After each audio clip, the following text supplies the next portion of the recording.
Hello, everyone. I hope you are all having an amazing day today. Today, I'll be discussing the reactions of students in Nazi Germany and to the Nazi regime, their persecution, and their pogroms, along with the impact those reactions had. I will be covering the importance of people like Abba Kovner inside of Vilna Ghetto, the White Rose Group led by the Scholls, along with their contributions, reactions, along with many other rebellious groups, before I will dive into the almighty Hitler Youth and how they reacted.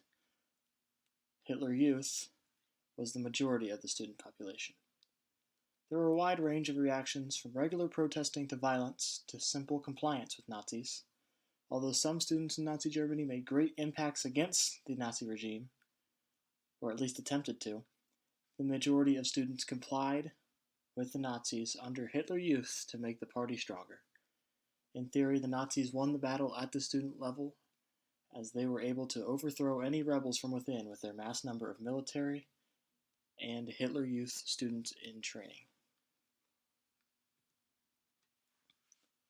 Abba Kovner is a major historical figure because, as a Jewish person, he became the first Nazi target to identify their plan to persecute certain people like the Jewish.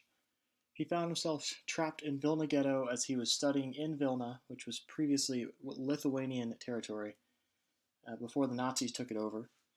He informed the Jews of this in his manifesto, where he stated, "Let us not go like lambs to the slaughter." 3 weeks after this, he formed the FPO, or the Vereinigte Partisaner Organisatie, which translates to the United Partisan Organization in English. Kovner and the FPO participated in informing people and sabotaging the Nazis and Germans. Kovner was not able to get all of the Jews in Vilna Ghetto to join, but he was able to flee before returning with the Soviet Red Army to return Vilna under Soviet power. Kovner made major impacts in Germany with his reaction, especially for Jewish people, as he later helped establish the State of Israel. He saved many Jewish lives while also giving them hope in a new life, and he could have saved more if more people trapped in the ghetto had listened to him. Among those who did not listen and complied with Nazi orders, most of them were killed by Nazis. Another resistance group is the White Rose, or the Weiße Rose group. They are probably the most well known for their reaction to the Nazi regime, with Hans and Sophie Scholl, who were leaders of this nonviolent resistance group. They were initially active leaders in the Hitler Youth regime, despite their parents being against Hitler. After Hans and Sophie's arrests, they supported their father's and mother's ideology about the regime, then started the well-known anti-Nazi White Rose group. Other than the Scholls, the main members of this group were Christoph Probst, Willy Graf, and Alexander Schmorl, and Professor Kurt Huber. All of them went to school at the University of Munich, which is where Kurt Huber worked. This group distributed anti-Nazi leaflets around the University of Munich. These leaflets called the Nazis tyrannical murderers and urged fellow students to sabotage. They wanted a free and democratic Germany. The group also used graffiti to spread their beliefs, writing things like "freedom" and "down with Hitler" across Munich as well. At the university, a janitor one day got hold of the White Rose anti-Nazi leaflets. He reported the kids to the Gestapo, and Hans Scholl, Sophie Scholl, and Christoph Probst was arrested. Just 4 days after their arrests, they were all tried and executed that day, effectively marking the end of the White Rose group in Nazi Germany. The other members of this group were also arrested and did not survive the Nazi regime in Germany. The group ended up lasting just 8 months, while they were able to spread information revealing the truth about the Nazis across Munich. Their impacts were belittled by the incredible power of the Nazis. While the White Rose group is the most well-known anti-Nazi group and had lots of impact intellectually, in the grand scheme of things, they had little to no immediate impact against the powerful Nazis.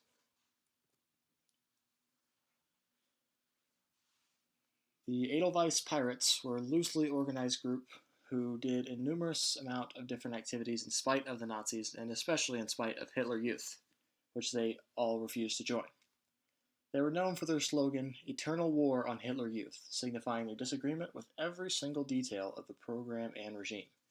They started as a peaceful group who hiked, listened to different music, and did other things similar to Swing Youth, which I'll talk about later, which all went against the Nazi protocol. As time went on, they increasingly became more violent and disruptive, doing things like sabotaging, attacking, and even helping escaped prisoners.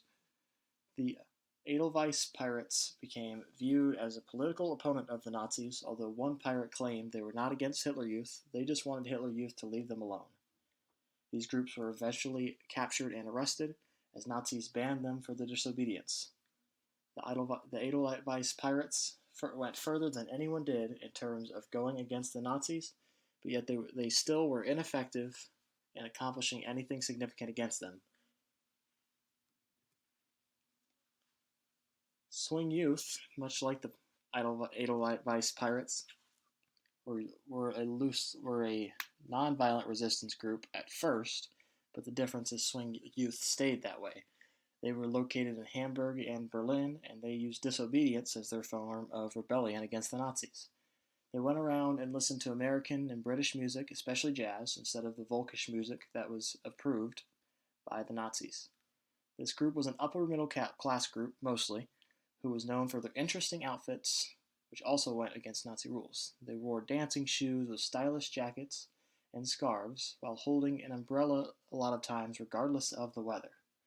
Their cultural resistance showed that it could be done, but ultimately, most of these kids were confronted by Nazis and arrested for their wrongdoings against the regime. Hitler Youth was the largest group in Germany, and the only one that was approved by Hitler himself. As the most well-known group, they taught boys and girls 10 and older the Nazi way and trained them to be excellent soldiers for the Nazis someday. The Nazis used the energy and anger inside of the youth, and with their regulations they turned their teenage angst against the old ways before Hitler's takeover. While some of the kids left and formed new groups like the ones previously mentioned, most of them complied with their orders and stayed in the program. By 1940, 7.2 million kids were in Hitler Youth, up from just 100,000 when they took over in 1933. This shows that the majority of children during this time, which was 82% of the German youth, were in compliance with Hitler Youth and didn't just agree with the Nazi way, but acted upon that agreement. Boys learned how to fight, handle weapons, and compete in sports while in the youth program. Lots of them enjoyed it because of their competitive spirit. Some others found it overwhelming. The ones who found it overwhelming figured there was likely no escape because they weren't always aware of other groups like Swing Youth and the Edelweiss Pirates. So they stayed in the program. Girls in the program learned to be future mothers and wives while also participating in sports and other physical activities. Girls learned things like how to nurse, sew, and cook. With this program starting in 1933, many of the boys turned into grown men by the time World War II came around, so they were able to use their learned skills in battle for Nazi Germany during the war. While the war was going on, the younger people did things such as organize care packages to make their presence felt during the war.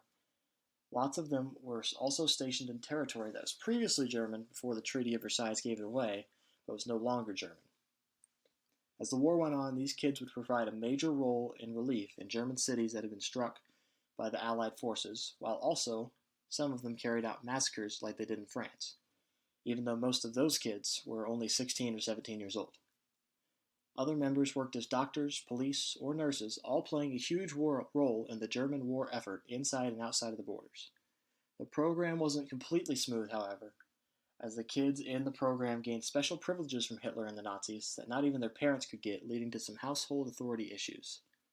Some had issues with the lack of school education these students were receiving, as they spent the majority of their time learning other things, like fighting and like weaponry, that Hitler viewed as more important.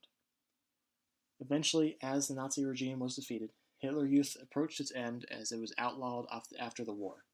However, it made impacts that lasted well after the war, as there were millions of Germans who survived the war who only knew the Hitler and Nazi way. These people either were retaught by other countries and some ended up in prison because of how they acted in a fascist way after the war. The Hitler Youth program made it a major impact, not just in Germany, but throughout the war. While very few people agree with the program of Hitler Youth, it was extremely effective and an especially good idea for people back in the 40s. Overall, while many different efforts were made, the Nazi program assisted by Hitler Youth was much too strong for any of them to be successful. While the people who rebelled should be applauded for their strength, courage, and ideas, the strength in numbers with Hitler Youth made it the better choice and the better reaction to the Nazi regime, considering most of them survived and went on to live. It is extremely fascinating to see all of the different ideas that students had when it came to their reactions against Hitler, from graffiti to music to gang violence. Nothing was stronger than complying with the already strong Nazis and Hitler Youth. Here are my sources.